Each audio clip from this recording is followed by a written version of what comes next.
জিলহজ মাসের ৯ তারিখে আসরের নামাজের পরে একটি দোয়া পড়ে আল্লাহর কাছে যা চাইবেন আল্লাহ পাক রব্বুল আলামিন সেটাই অ্যাকসেপ্ট করে নেবেন, কবুল করে নেবেন এবং আল্লাহ তাআলার কাছে যা চাইবেন সেটাই আল্লাহ তাআলা আপনাকে দান করে দিবেন। মনে রাখবেন, দিনের ভিতরে সর্বশ্রেষ্ঠ দিন হচ্ছে এই জিলহজ মাসের ৯ তারিখ, অর্থাৎ আরাফার দিন। ইয়াউমে আরাফা, আরাফার দিন হচ্ছে সবচেয়ে দামি দিন। রাতের ভিতরে সর্বশ্রেষ্ঠ রাত হচ্ছে লাইলাতুল কদর, তবে দিনের ভিতরে সর্বশ্রেষ্ঠ দিন হচ্ছে আরাফার দিন।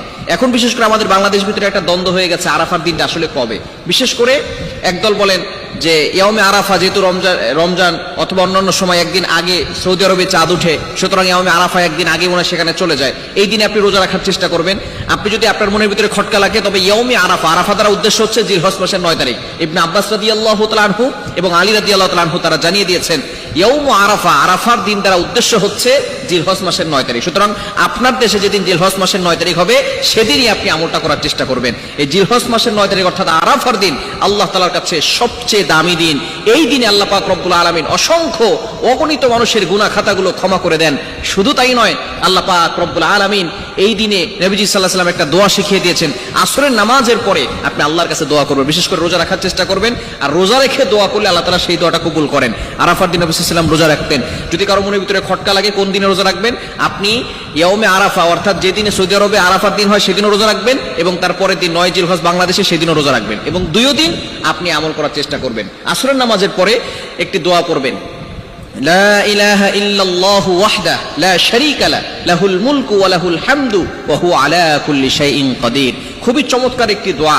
এখানে আল্লাহ তাআলার বরত্বের কথা আছে, আল্লাহ তাআলার প্রশংসা করা আছে।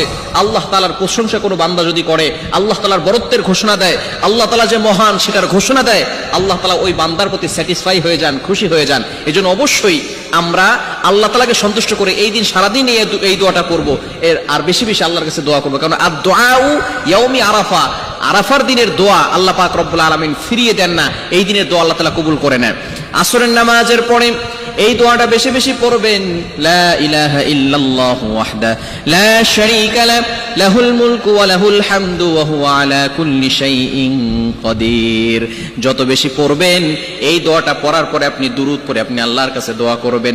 আপনার যত চাহিদা আছে, মনের আশাগুলো পূরণ হচ্ছে না, আপনি হালাল ভাবে ধনী হতে চান, অথবা আপনার বিপদ কাটছে না, অভাবে পড়ে গেছেন, বিপদে পড়ে গেছেন, যত ধরনের টেনশন আছে, বিপদ আছে, বালা মুসিবত আছে, সকল বিপদ থেকে আল্লাহ আপনাকে হেফাজত করে দিবেন। এজন্য আমলটি করা যাবে তো ইনশাআল্লাহ।